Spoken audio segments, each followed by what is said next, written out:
What's going on, everyone? Darkside Phil here, and welcome to the very first piece of my E3 coverage for 2016. As you know, every year I watch all of the major press conferences that come out of E3, and I give you kind of my direct reactions and kind of almost a mini review of each of the major press conferences. This video is the very first piece of coverage for this year, and we're going to be talking all about EA, the Electronics Arts press conference that literally just ended moments before I started recording. Now, you might say to yourself, Phil, it's early on Sunday of E3 this year. Why are you doing EA? Don't they usually go like kind of in the middle or later on? Well, yeah, typically EA usually does, but this year, for whatever reason, they decided they wanted to trump everyone else, and they decided to have their press conference at 1 p.m. Pacific time this Sunday before officially E3 even started. Now, last year, Bethesda trumped everyone by doing a Sunday night press conference, so maybe EA got jealous and were like, oh, we're better than them and we could do better than that, so we're going to do it on Sunday. It is what it is. So, as you know, EA, a publisher that publishes quite a wide variety of games. Sports, action, shooters, everything you can think of under the sun, they've published over the years. Unfortunately, in the past few years, they've been basically highly criticized for a lot of their business practices. So whenever they have a press conference like this, people kind of perk up. They want to hear what EA has to say and what's coming from them. Let's just get right started and get right into the thick of it, all right? So, the first thing that happens is the CEO of EA, who still looks like a fucking supervillain, comes out on stage and basically says that he wants to be, he really wants to be part or promote the community. He keeps saying the online community, content creators, online community. So basically he's sucking up to YouTubers and Twitch streamers is what he's doing. He's saying that he wants to make them a major part of EA from now on. And that there's going to be a lot of talk about this later on in the show. He then cuts to the UK, where Peter Moore is the new chief competitive officer, or competition officer, I'm not sure what it was, for EA, and they explain that there's now going to be this whole new division of EA dedicated to competitions in their games, esports kind of stuff, but that they'll talk about that later on in the press conference. So then they go back to the United States, and they start presenting Titanfall 2. Now, for those of you who have followed me for many years, you know that actually when Titanfall 1 was announced many years ago, I was excited. I thought that it looked good. I thought that it had a chance to be something revolutionary. And then when the game released, it had far too few mechs, it had far too few maps, it had no story mode. It was an insanely and completely just utterly big ripoff for $60.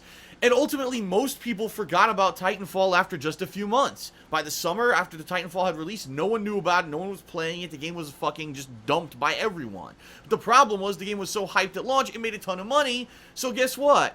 Now, Titanfall 2 is coming out. So what did they present? Oh, I'll tell you. Boy, let me tell you. First of all, more melee combat animations. They showed both the mechs and the humans doing these elaborate melee combat executions. Whoop-de-doo.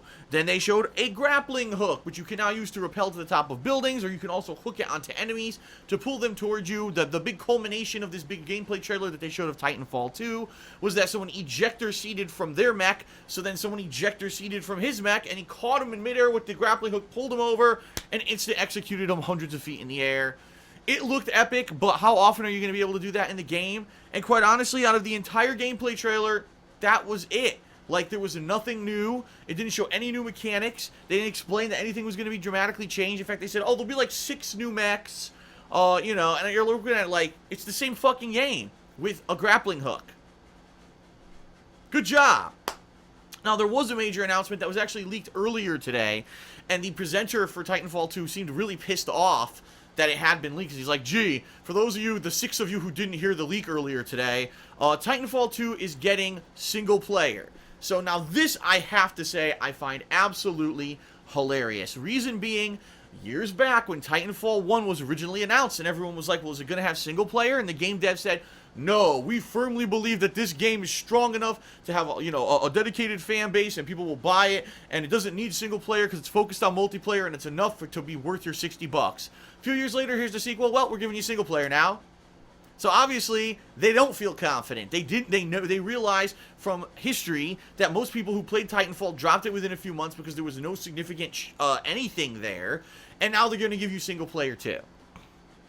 I'm just saying, if they were confident enough, they wouldn't have single player, right? So they mentioned there's going to be a single player campaign. They also mentioned that it will now be on PS4. If you remember, the original Titanfall was only on Microsoft and PC consoles. Now it's going to be on PlayStation 4, and everyone's like, woo! Well, yeah, let's be honest here. PlayStation 4 is the dominant winner in this console generation. Way more people have a PS4 than an Xbox One. If they made an Xbox One exclusive, they'd literally be shooting themselves in the foot and not making enough sales. So obviously it's on PS4, no fucking shit. Lastly, the voice actor who plays, I guess, in the single player in this game is Optimus Prime. You know, the same voice actor that does Optimus Prime for all the Transformers movies, who did Optimus Prime for all the Transformers cartoons, who just did the voice of the Doctor from Doom. You know, the guy who's massively overexposed and overused recently. They got him to do the voice acting for the Titan in the campaign of Titanfall 2, so I'm not really looking forward to that because I already heard enough of this guy.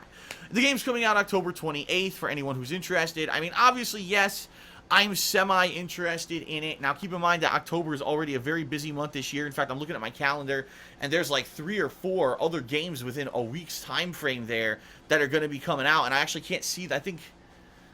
I can't really see them from where I'm sitting right now, but it's going to be a tough sell in my opinion. Last time they did a Titanfall game, they released it in the early year when there was nothing else going on, and people had hyped the shit out of it as an Xbox One kind of exclusive. So they had that. Now they don't have that anymore, and they've got a lot of strong competition, including Battlefield 1 the week before, which is another EA game.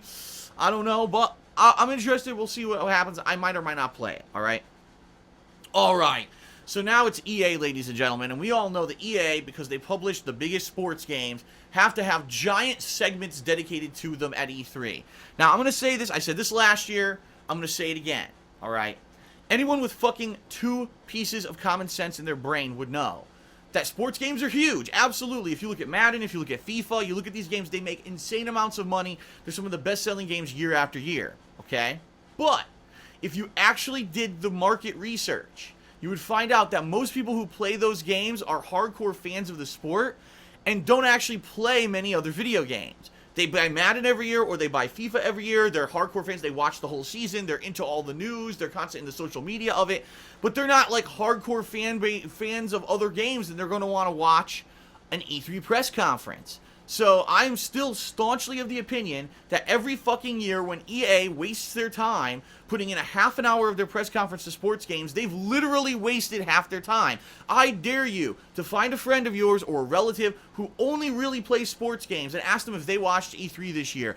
I would be incredibly fucking surprised if 1 person out of 10 said they even know what the fuck E3 is, because that's the problem with EA. They don't understand their fucking customer base. So we all had to sit through giant segments of sports games yet again for people who weren't watching E3 and are gonna buy the fucking game anyway. So let's start with Madden. Madden this year. First of all, it's hilarious because they just did the whole Titanfall presentation, right?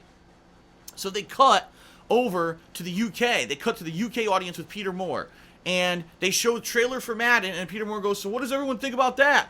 Now, in the UK, they don't watch American football. They watch soccer, which is called football there. They don't give a fuck. The entire arena is crickets. Everyone's like, why the fuck would we care about this stupid shit? Oh my god, they're so dumb. And they keep doing this during the press conference. They go, Peter Moore, back to America, back to Peter Moore, back to America, back to Peter Moore. And for no reason. Like, there's not even any synergy or anything between the 2 locations. It's just for nonsensical purposes so they could get some kind of a UK audience involved, honestly. And it was a complete waste, and it was very confusing, and it broke up the fluidity of the press conference. They didn't know what the fuck they were doing. So anyway, now they say, okay, let's talk about Madden. They talk about, oh, we revamped this, we revamped that. They say this every year, and the game's the same every fucking year. They revamped Madden, sure they did. But the main focus of this segment was esports. Because remember I mentioned earlier in this press conference, they said Peter Moore, the new chief competition or competitive officer of EA, and they're going to have this new esports league, ladies and gentlemen. Yes, because I guess what it is, they're looking at things like League of Legends, and they're looking at things like Call of Duty, and they're looking at things like Street Fighter, and they're realizing that these esports games have this official tournament structure to them. They've got majors, they've got all this. So they announced they're going to do the same exact thing. EA is going to start holding their own major events, right? So then what do? They cut to 2 profiles of 2 of the top Madden players apparently in the world, alright? Again, if you're watching E3, you're looking for information on games, you're looking at information on new stuff, you're not caring about the top esports players, it's a complete waste of fucking time. EA, again, doesn't know what the fuck they're doing, and they're wasting all the viewers' time. So the first guy they show, they call him The Problem. I have issue with that because, as you know, that's the nickname that I use when I play sports games. But anyway, I hate to say it, I don't know if the guy's a nice guy or not. He seemed to have charisma, but he's overweight. Like, grossly overweight. And he's supposed to be one of the top Madden players. And the whole profile of him is showing him sitting in his gaming chair like this, like blubbered up, playing Madden like this. You know, it's a tough sacrifice to play Madden all the time, and a lot of people don't understand it. Well, maybe if you weren't grossly overweight, people would understand why it's okay for you to sit around and play video games all day, but obviously, when you profile a guy like this, and again, I'm not saying he's bad at the game, I'm not saying he's a bad guy at all, it was embarrassing, because they're basically showing this to the world at E3. This is the common gamer who's good at esports, this big overweight guy sitting in a fucking gaming chair, and I'm like, they just don't know what the fuck. Yeah, he does not have a fucking clue how to do anything. They're just so fucking stupid and blind. I don't know. So then they show another guy, another top guy. I forget what his name was. I wrote it down, but you know what? Nah, I didn't write it down. This guy has zero personality. He's talking, yeah, I play Madden a lot, and it's a lot of work and dedication. Like, that's him. Wow, I'm glad they profiled this guy. So then they cut to the stage. They got the top 8 Madden players in the country, and they're saying that I guess they're going to have their nationals or finals or whatever it is sometime soon. It might be E3. I don't even know. It wasn't clear. And then they show the guy with no personality. His arm is broken. It's in a sling. And the guy walks up to him and goes, what the hell happened to you? Oh, well, you know, I was racing one of my friends. I didn't have my shoelaces tied, and I fell and broke my collarbone. All right, great segment. On to the next. Wow, that was definitely worth like 10 fucking minutes of the press conference. Worthless, zero. No one's going to buy Madden. No one's going to care about esports because of this segment. EA, once again, falls flat on their fucking face. They're a bunch of fucking idiots. Okay. So, after this is finally over. Oh, by the way, they cut back and forth again to the UK. And Peter, how's everyone doing? And the crowd's like, meh. Okay, back to the US. So now, okay. Now finally something that I was looking forward to. Mass Effect Andromeda. Yes, we haven't had any Mass Effect in how many years? Ton of years, right? A lot of us who, you know, last gen of consoles, that was one of the quintessential franchises for that generation of consoles. We've been waiting on more information on Mass Effect Andromeda. And basically the way that they lay it out is that it's going to kind of be like Star Trek, where you're going to be on almost a mission to explore. You're going to the Andromeda galaxy, which is not, you know, not part of the main Mass Effect universe. So you're basically the alien in this new world. You're the invader because you're going around like Star Trek. That's exactly what the original Star Trek series always was. You were kind of going across the galaxy on an ambassador's mission to learn and to document and stuff like that. And it seems like that's what this is going to be like. Of course, there's going to be combat. They show some monsters and stuff. And they say, oh, it's going to be in the Frostbite engine, so it's going to be amazing. It's going to be way better than the original trilogy. That's great. And they really don't show much, which is kind of what's disappointing to me. They show no actual gameplay. It was more like just a clip here or there. And then they do show at the very end a girl waking up, and she goes, oh, we made it, out of like cryo sleep. I guess she's supposed to be maybe the protagonist. Maybe it's supposed to be like Fem Shep, but not, because, you know, Shepard's not in this one. So I guess there may be a female protagonist, or there may not be. She may be a supporting character. Who knows? Because they don't give you any definitive information. The whole segment on Mass Effect Andromeda was 2 or so minutes long versus the 10 plus minutes they wasted on Madden and esports. What a bunch of fucking idiots. Your core audience, that's what they're looking for. Give them as little information as possible. Good job, EA. Alright, so then oh, well, we gave you a little bit of Andromeda. We know you're disappointed we didn't give you enough information. It's time to shill. So they start shilling their EA Play service, their EA Access service. If you don't know, these are all pay services where if you pay them, you can get unlimited access to like EA game libraries on demand. And for example, if you were part of EA Access, you could have got advanced access to EA games. Like you could have played Mirror's Edge Catalyst like 4 days early. Wow. 4 days earlier to play a piece of shit. I would have really been happy if I was paying for that. So they're shilling that. Then they announced this new thing, and I almost feel directly, I'm being honest, I know I'm being cynical, directly because EA in the past few years has been viewed as one of the worst game development companies on the planet, one of the worst publishers on the planet. They're almost like pure evil. They have this new initiative, ladies and gentlemen, EA Play to Give. In certain games, there'll be these goals, and if you hit the goals, money will be donated to charity by EA up to $1 million, to which I say, wow, ain't that swell? Because if EA really cared, they would just donate the $1 million and not make you do a thing in a game. I'm just saying, I mean, it was really pathetic, and you're watching this like, what the fuck is this? This is obviously a way for them to try to get some kind of face when everyone hates them. Oh, so then they come back to Peter Moore again. Wow. And he literally says, so how are we doing, everyone? And the crowd's like, man. He goes, we're winning. And everyone's watching the streams like, I don't know what press conference you're watching, Peter, but we know you're getting paid by these guys, obviously. So anyway, it's time for our FIFA 17 segment. Now, admittedly, this segment was not as bad as last year. If you watched last year's E3, they had this very well-known professional football player who could barely speak English. He came out, the segment was completely unintelligible, and it was basically a waste of a segment. This year, they explain many different things. First of all, they say they redesigned the game again, and everyone watching the streams like, you didn't redesign. You say this every year. You redesigned the game. It's the same fucking game every year. You didn't redesign the game. You're fucking full of shit. But the big thing about FIFA this year, FIFA 17, it has a fucking story mode, a narrative mode. You live the life of an up-and-coming athlete called Alex Hunter. You go from, like, the indies to the professional, Premier League stuff, and you live his career, and there's going to be interactions with managers and stuff, and they actually have an actor come out who's supposed to be Alex Hunter, and he completely overacts. He seems like he's on Broadway or something. He's really, really overdone. But it's hilarious, because by the time the end of this story mode trailer ends, you're like, this seems familiar somehow. Wait a minute. It's kind of like all the 2K games stories that they've been doing. Remember the NBA 2K that they've been doing the past couple of years? Remember the one just last year where Spike Lee directed it? That's basically what this is. It's that same kind of over-dramatic story mode. They're now doing... So EA copied 2K games and are putting over-dramatic narrative story modes into their sports games. Wow. Okay, but the bottom line is, I was actually interested in this, and I actually might get FIFA. Because if there's a story mode, there's something for me to do other than suck at the game. So maybe I'll actually get it for once. Who knows? Then they announced they're actually going to have real Premier League managers in the game. And Peter Moore names 3 of them.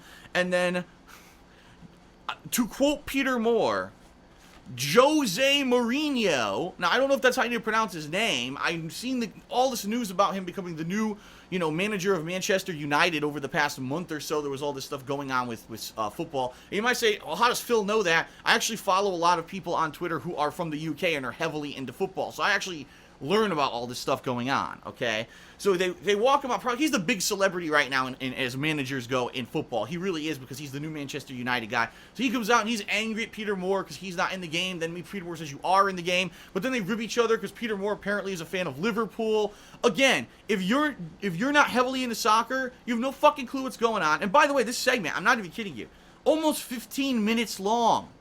Almost 15 minutes long for FIFA. Again, I'll say it again. Yes, FIFA, a giant game. FIFA sells tons. FIFA makes EA millions and maybe billions of dollars a year. No one is watching EA or E3 for FIFA.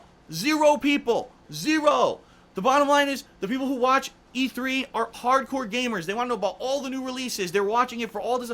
Sports gamers don't care. They're going to buy your game no matter what every year because they're hardcore fans. Now, is this all good? Is story mode good? Yes. Adding the Premier League managers? Yes. Guess where you should announce that? On a fucking little post on your website or a video on YouTube. Not 15 plus fucking minutes at the EA press conference are wasted. Wasted. But the bottom line is, I don't think EA had anything else to show anyway, so this was fluff for them and filler. Alright. So let's go on. Let's move past FIFA finally. Okay.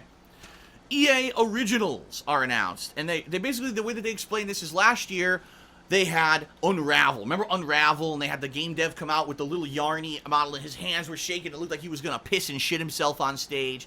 So they said EA Originals is the new initiative by which EA is financing and helping indie game studios to make their games and bring them to publishing, but they're going to make the vast majority, if not 100% of the profit on the sales of the game so that they can grow and continue to make great games. Basically, they want to find a way to make these smaller grassroots game devs do well. It's not just about the AAA studios anymore. And I have to say, personally, double thumbs up to EA for that. If they are legit about this and what they're saying is transparent and true, great. I like to see more indie game devs get the limelight because I'm tired of seeing these same fucking studios, Respawn Entertainment, Titanfall 2, put out shitty repeated games and make a ton of money for nothing. I'd love to see indie games get a shot. So, the game they show this year is called, it's either Fee or Fae or Fee, I don't know how you pronounce it. It's spelled F-E. And it looks like it's an artistic an artistic platformer. It kind of looks like a 3D platformer, like think Super Mario 64, something like that, you know. Not Crash Bandicoot, that kind of like 3D platforming. It's not 2D though, it's full 3D where you can rotate the camera around. And it's like dark, there's animals in it. You can look it up yourself if you want to see the actual pictures and everything of it. But then I'm like, well, the gameplay looks interesting. And then the guy goes, oh, by the way, there will be no dialogue or story spoken whatsoever. Yeah, you know. And I'm like, why is it with every fucking indie game dev this day? We can't have a written story. We can't have any kind of dialogue or any spoken dialogue that actually explains what happens. You figure it out for yourself, right? This all started with Journey, all right? It all started with Journey, what, 4 or 5 fucking years ago, where, oh, the game's so beautiful, and the gameplay's, it's not great, but, oh, the game's so beautiful, it doesn't need a story. Bullshit. There's critical parts of things that make something artistic and fun. A story is a great part of that. Just because, oh, we're going to make a game, but we're not going to give it any concrete story. Well, you basically are lazy. You left out a concrete part of the game that should be fucking in there. I know you're an indie studio, and maybe you don't have a lot of money, but still, that's a cop-out. And so I'm looking at this game like, wow, this game looks great. And they're like, there's no story. Well, well, I'll put that to the side, and I'll worry about it and see if there's free time for me to play it. But if there's no story for me to unfold, then maybe I don't give a fuck. You know, I'm tired of these games with no fucking stories. So now they get to their Star Wars segment, and everyone's excited. But as you know, Star Wars Battlefront was a disappointment last year. Everyone agrees. Way overpriced for the amount of content that was in the game. The game really ended up being unbalanced and shit. And most people are looking forward to what will EA be doing next with this Star Wars franchise, because we really want to know about new stuff. Unfortunately, first they went on like Star Wars fucking Heroes of the Galaxy or something. I don't know, some mobile game. The Old Republic that no one plays these games anymore. Sorry. You know, maybe some kids play on their fucking mobile thing and people, legacy players, 1 million legacy players are still playing the Old Republic. What about new shit, right? But they're like, oh, the old games will get new content in the next year. No one cares. So what's the new stuff that they're doing? First, they announced there will be a new Star Wars Battlefront coming in 2017. So not this year, but next year. And we've directly listened to your feedback about the first Battlefront, and we'll be sure to give you what you want with the new one. So I'm hoping if they're being truthful, that means there's going to be a full story-based campaign with multiple characters. There'll be more heroes at launch. There'll be more multiplayer modes. The game will be way more balanced, and it won't be a piece of fucking shit. We'll see. Well, are they listening? We'll find out, I guess. They said that there also will be content from the new films, because another piece of feedback that they got is that the new films came, right? The new film just came out. There's another new film, Rogue One, coming out later this year, and none of the stuff in Battlefield has anything to, or Battlefront, excuse me, has anything to do with the new stuff. And people were like, why aren't the new people in there?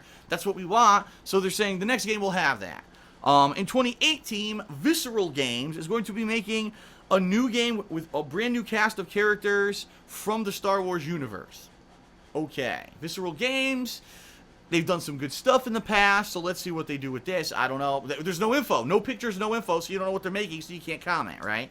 And then finally, Respawn Entertainment, oh boy, because, you know, they did such a great job recently. They'll be making a third-person action game with a different era of Star Wars. Now, they don't explain what that means. Does that mean it's way in the future? Does that mean it's way in the past? Does that mean it's coming out of my ass? I don't know. And then they show a montage of the game developers just basically making models and doing mocap, you know, people doing motion capture with fucking fake lightsabers, and basically no concrete info whatsoever on Star Wars. Zero. Just these hints of information and no gameplay, nothing. So nothing's ready yet. Great. Then finally, to end the show, they said, we're going to do Battlefield 1. They roll a trailer, but then they cut the trailer out, like halfway through. And you're like, why'd they do that? Weird. Then they say that right after the end of this press conference, there's going to be the first ever 32 versus 32 player multiplayer battle in Battlefield, starring all these people. They cut to the back. It's Jamie Foxx and Zac fucking Efron are standing there, and the guy goes, oh, you guys excited to play? They're like, yeah, we're excited to play, yeah. Because they're not. They're paid celebrities. They're paid to just fucking appear and suck at the game. They don't give a fuck. So then they announce, well, after the show, there will be this big streamed event where it's going to be an hour of gameplay of Battlefield, starring people such as, and they start naming different YouTubers, you know, Major Nelson from Xbox, White Boy Thirst. If that's how you say his name, I have no fucking idea. I don't know about the other YouTubers. You guys know me. I'm isolated. I don't know shit about shit. I just fucking do my own thing. But they name a whole bunch of YouTubers, then they name, all of a sudden, Tyrese, and these fucking indie musicians and failed musicians you never heard of, and fucking C-list celebrities. They're just rattling off the name Snoop Dogg, and I'm not saying Snoop Dogg's a C-list celebrity, but does anyone care about seeing Snoop Dogg play fucking Battlefield 1? No! This is their big event, the launch of Battlefield. Again, EA doesn't fucking get it. They don't understand what the common gamer wants to see. They bloat their press conference with nonsensical bullshit. They don't present any concrete info, and then they give you shit at the end. It's like, oh my god. So after that, they do announce at least some stuff.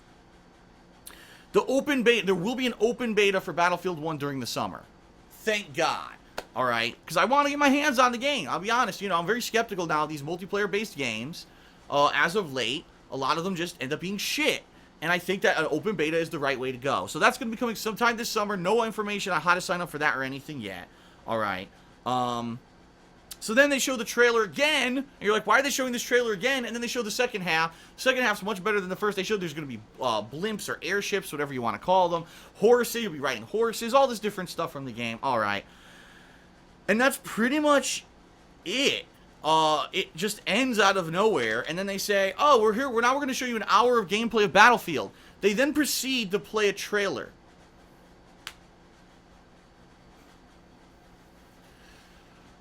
I tweeted about it immediately after. In fact, I don't know who, again, I don't know anything about YouTubers, alright, I don't. But they played a trailer. Apparently it was a cooperative, video made between, hold on, I have it right here.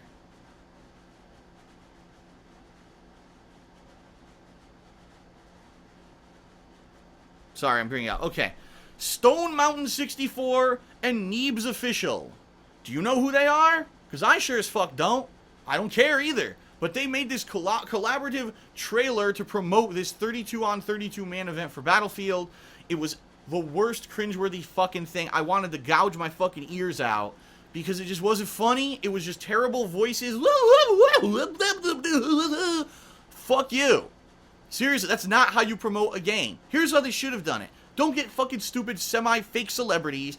We have 32 gamers on 32 gamers who just happen to be, maybe they won a sweepstakes or something, and they're here to try this game out. Here they go, and don't make all this bullshit and hoopla and bullshit about it. Just fucking do it. And people would have been like, wow, here's gameplay of Battlefield. Awesome, this is what, no. Now they're cutting around, they're showing the different they're interviewing the celebrities as they play, and of course they're not paying attention to the game, so they're losing, and they all suck because they're celebrities, they don't fucking play video games. It's terrible. It's worthless. EA's press conference. One of the worst press conferences I've ever seen at E3 in my entire fucking life. It had about 90% fluff.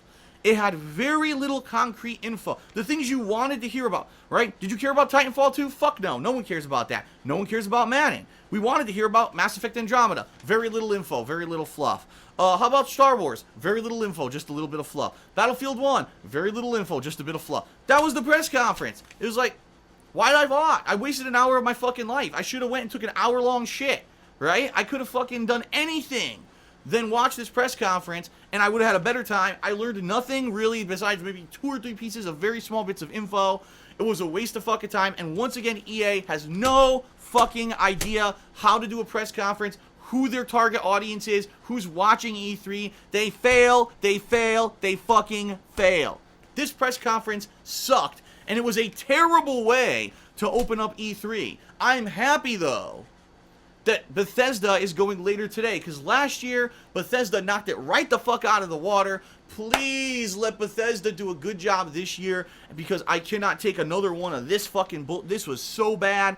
I need to wash that nasty bad shit out of my mouth and just have a much better experience with more press conferences. I hope you'll join me for my coverage of those right here on the King of Hate Vlogs. Also, later this week, once all the conferences are done, I'll be doing kind of a best of worst rundown over on my KO Gaming channel, which is at youtube.com/KO Gaming 1. So I hope you'll check that out too. Thanks for watching my reactions to the E3 or the EA press conference. Much more coming. Bethesda later today. All the big guys coming later this week. Thanks everyone. I'll see you then.